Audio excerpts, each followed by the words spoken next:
welcome back to my film and TV channel. Hope you're all staying safe and well. We're going over to Netflix today to have a look at one of their, I think it's one of their originals. It did have a short theatrical release, but on Netflix now. I'm going to have a look at something called The Wonder. Yeah, please, if you are new to the channel, push that subscribe button, push the bell notifications. It's great to have you on board.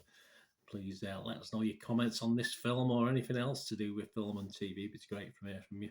So please join us and spread the word. That'd be great. And if you give us a little thumbs up as well, make an old film and TV watcher very, very happy. So don't forget, press that button, press the notification button.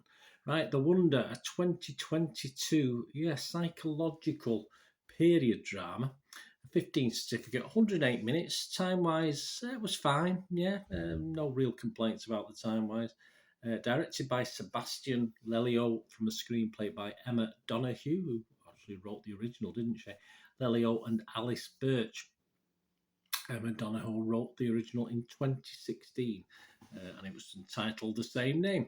And it isn't based on a true story as such, but is inspired by the real phenomena of the fasting girls, a 19th century concept where young girls alleged they could live without food or sustenance. So it would have been interesting. It would have been interesting to see a true story based on an actual true story around the dramatisation of something similar. So that was a bit disappointing. If you go onto the internet, I found a girl in Wales who obviously ended up in hospital doing this. And of course, what the parents didn't know was she was sneaking little bits of food. So while she was in hospital being monitored, she wasn't fed, and the poor girl died of starvation.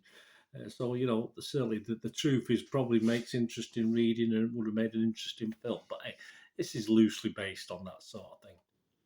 This one itself is set in the Irish Midlands in 1862. The story follows a young girl who stops eating but remains miraculously alive and well.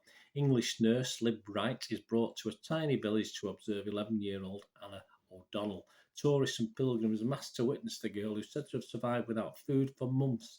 Is the village harbouring a saint surviving on manna from heaven? One way of putting it.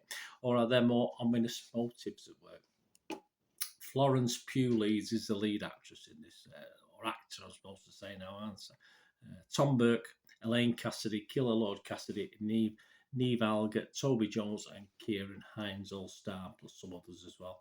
This was released, as I said, a little release in selected cinemas on November the 2nd, 2022, but now is available and started streaming on Netflix on November the 16th, 2022. And all these scores and reviews I'm going to give you now are as at the November the 17th, 2022 at 11 a.m. So there we go.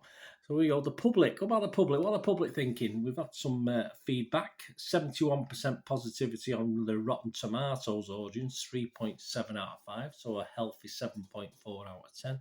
Internet Movie Database, again, positive. Almost 1,900 scores and reviews have been left. 6.8 out of 10. So good. And 86% positivity. What about the critics? The public like it. What about the critics? Yeah, well, they're equally as impressed. 84% of the 98 critics who have left a review on Rotten Tomatoes are positive, and it's averaging 7.2 out of 10, with 82 fresh and just 16 rotten.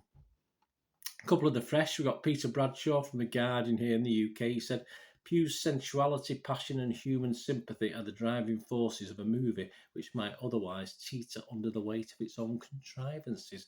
Mark Commode, also from the UK, The Observer, few will remain unmoved by this intriguingly adventurous and thought-provoking drama. So a lot of grand words spoken there about it. But we did have some rotten, didn't we? Here's one of them. This is Mick LaSalle from the San Francisco Chronicle, across the pond. Forcing yourself to watch movies until the end isn't your job. Well, it's his job, isn't it, unfortunately? Is it? So there's no reason for you to sit through a film that feels like work and that leaves you with very little. I think he's been a bit over the top with that. The consensus of the website, the atmosphere is absorbing and the story is fascinating. But the wonder of this period drama really lies in Florence Pugh's remarkable performance. Here. Metacritic, the other site we look at, the other critic site, 70 out of 100, so still positive. 31 critics. It scored anywhere from 50 to 92.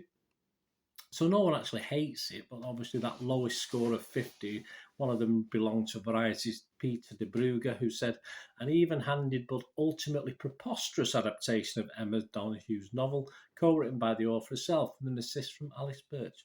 So I just didn't like it, I don't think. And of course, looking at the higher scores, an 80 score from Martin Carr from We've Got This Covered websites. He said, surrounded by a solid ensemble of cast iron characters, actors, The Wonder tries to address some serious issues beneath the guise of a beguiling period piece. What audiences are ultimately left with equates to a moral fable with female empowerment holding things together. I just watch a film to be entertained. I don't try and get too deep on things, but he liked it anyway, so that's all that matters. Right, before we go, what about me? What did I think of it? Well, I'm going to give this my watchable score of 6 out of 10. I don't particularly want to go any higher than that. Certainly don't want to go any lower than that. It's just one of those stories. I probably, as I said, mentioned earlier on, I would have probably enjoyed it more if it had been based on actual events, if it had been based on that Welsh girl or something like that.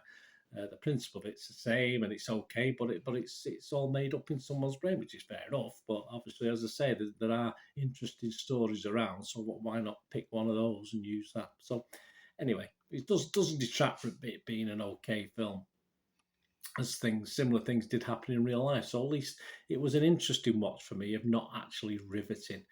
Florence Pugh is possibly the reason the story holds up so well. She does a great job as we invest in her character, or I certainly invest in her character very, very much from the off, and that's all that mattered.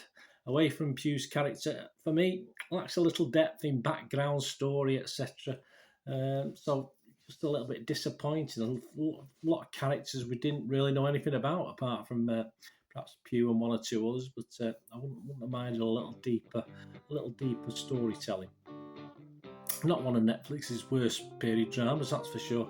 Although it may be just a little dry for some. So let me know what you think, guys, if you get to watch this, what you thought of The Wonder. It'd be great to hear from you. Anyway, thanks for watching. Please, until we meet again, that's one thing, not please stay safe, everyone. Bye for now.